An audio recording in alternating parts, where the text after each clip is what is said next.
सुप्रभात बच्चों। हमने पिछली कक्षा में समास के दो भेद किए थे। पहला भेद था हमारा अव्ययी भाव समास और दूसरा भेद हमने किया था तत्पुरुष समास। और अव्ययी भाव समास की पहचान थी उसका प्रथम पद अव्यय होता है और तत्पुरुष समास की पहचान थी उसमें विग्रह करने पर कारक का प्रयोग किया जाता है। आज हम समास का तीसरा भेद पढ़ेंगे, द्वंद्व समास। द्वंद्व समास में दोनों पद प्रधान होते हैं। कहने का भाव ये कि दोनों पद का बराबर ही उनके प्रधानता जो होती है बराबर होती है। कोई ज्यादा बड़ा तो ज्यादा छोटा नहीं होता।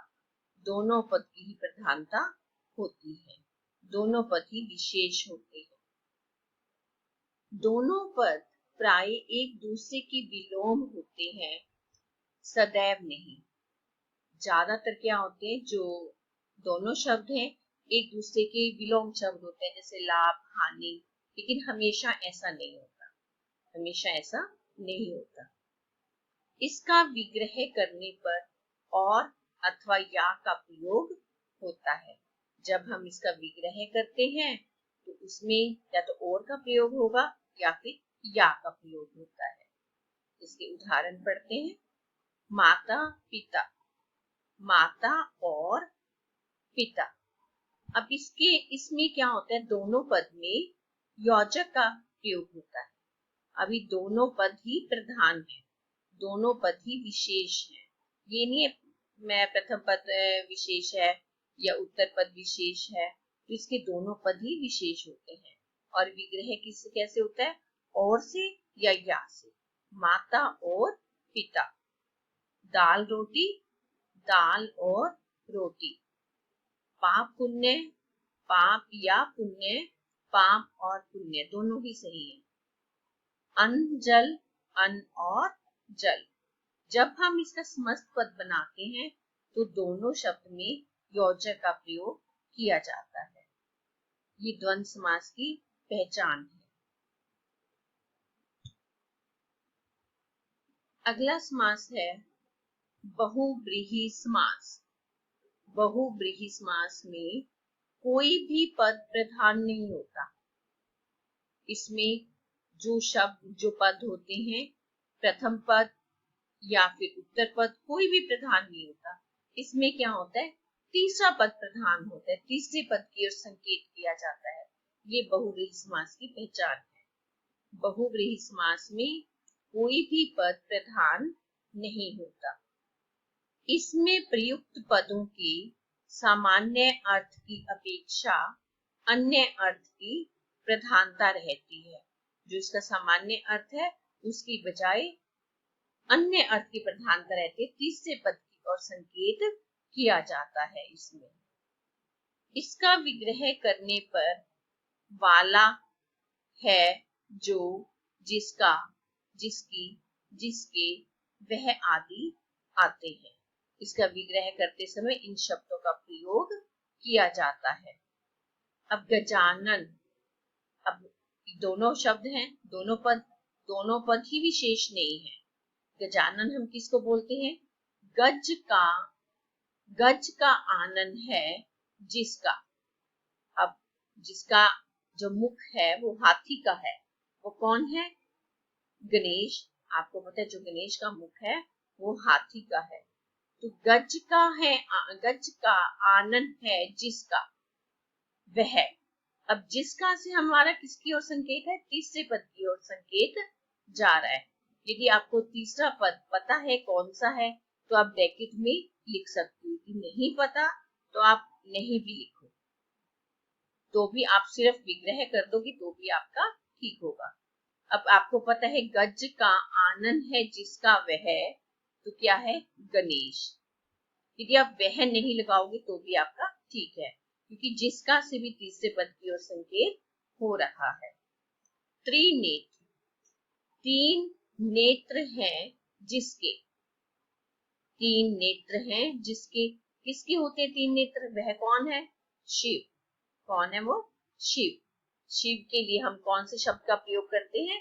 त्रिनेत्र। तो इसमें क्या होता है, दोनों पद प्रधान न होकर तीसरे पद की ओर संकेत किया जाता है। ये बहुव्रीहि समास की पहचान है।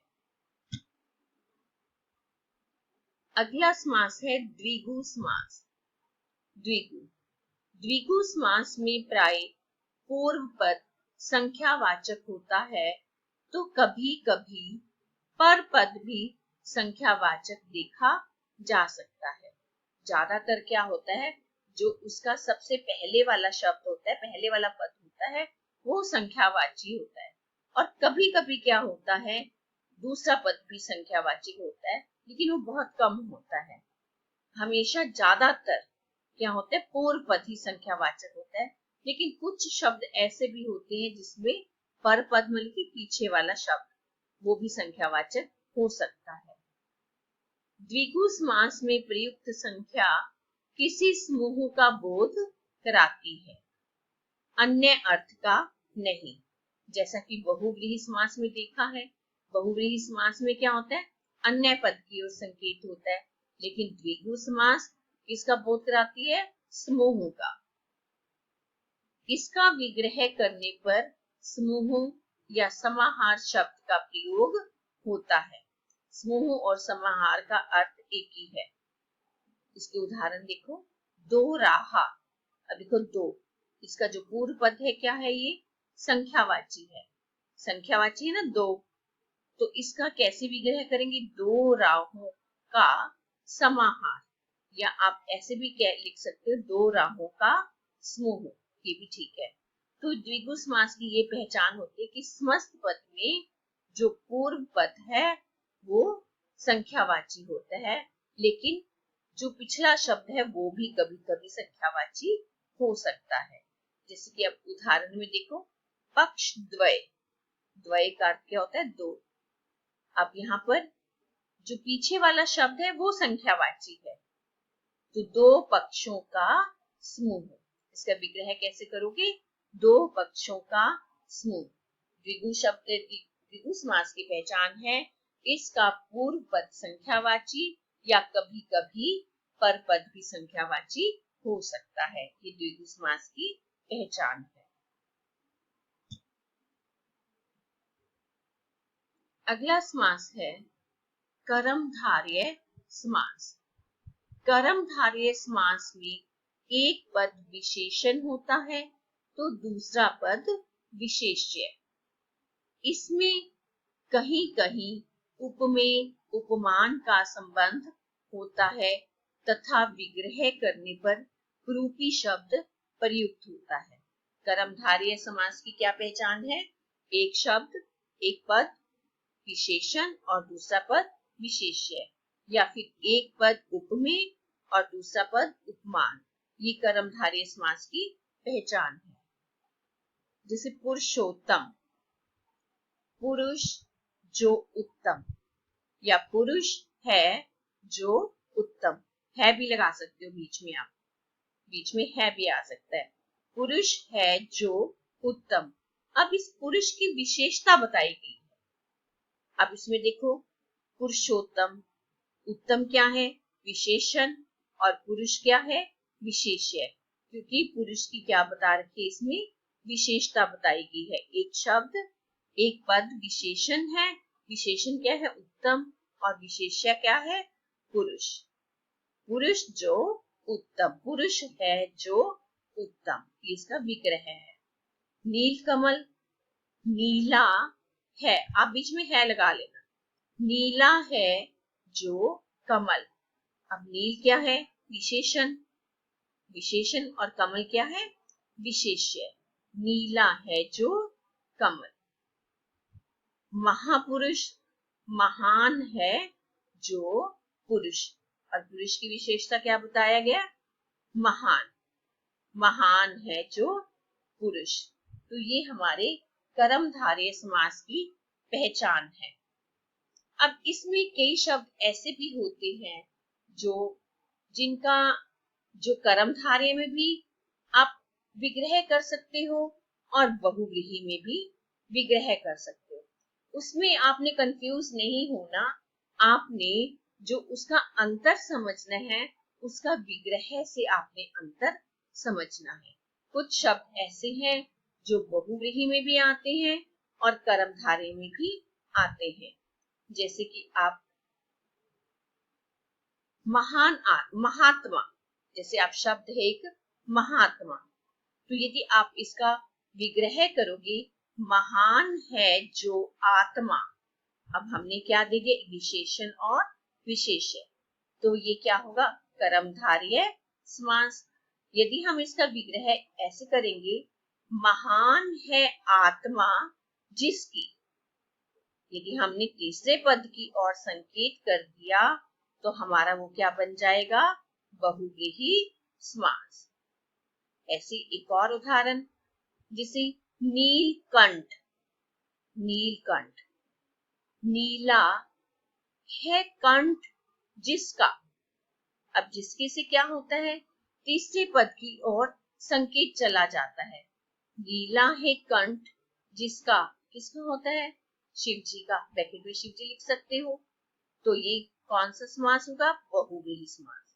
यदि हम इसका विग्रह ऐसे करेंगे, नीला है जो कंठ, अब ये हम कंठ की विशेषता बता रहे हैं, तो ये कौन सा समास होगा, कर्मधारय समास।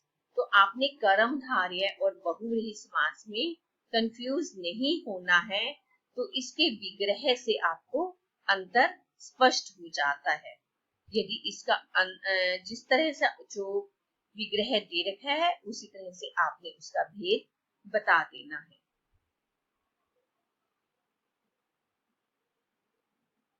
अब कुछ शब्द ऐसे होते हैं जो द्विगु समास में भी आते हैं और बहुव्रीहि में भी आते हैं। कुछ शब्द ऐसे हैं जो हम द्विगु में भी ले सकते हैं और बहुव्रीहि में भी, और अंतर कैसे स्पष्ट करना है, उसका अंतर भी आपने विग्रह से, जैसे कि एक शब्द है त्रिनेत्र, त्रिनेत्र, अब आप कहोगे इसका तो जो पूर्व पद है वो क्या है, संख्यावाची है, तो ये कौन सा है, आप इसको कौन सा समास कहोगे, द्विगु समास, क्योंकि त्रिनेत्र, त्रि हमारा क्या है, संख्यावाची। यदि हम द्विगु समास लिखते हैं तो हमारा इसका जो विग्रह होगा वो इस तरह होना चाहिए, तीन नेत्रों का समाहार या समूह, क्योंकि द्विगु समास किसकी ओर संकेत, किसको बताता है, समूह के बारे में, समाहार। तो हम कैसे इसका विग्रह करेंगे, तीन नेत्रों का समाहार या तीन नेत्रों का समूह, तो ये कौन सा है, द्विगु समास। यदि आपने त्रिनेत्र का विग्रह इस तरह से किया, तीन नेत्र हैं जिसके, तो ये अब जिसके से कौन किसकी तरफ संकेत चला गया, तीसरे पद की ओर, तीन नेत्र हैं जिसके, तो तीसरे पद की ओर संकेत है, तो ये कौन सा समास बन गया, बहुव्रीहि समास। इसलिए आपने बिल्कुल भी इन तीनों समास में कंफ्यूज नहीं होना, आपका जिस तरह से विग्रह किया होता है उसके आधार पर आपने समास का भेद बता देना है। कुछ शब्द ऐसे होते हैं जो द्विगु समास में भी आते हैं और कर्मधारय और बहुव्रीहि के समास के भी कुछ शब्द मिलते होते हैं, और द्विगु और बहुव्रीहि के भी कुछ शब्द मिलते होते हैं, लेकिन अंतर आपने उसके विग्रह के आधार पर कर लेना है। तो बच्चों, आज अब अपनी व्याकरण से सारे समास के भेद अच्छे से पढ़ने हैं। धन्यवाद बच्चों।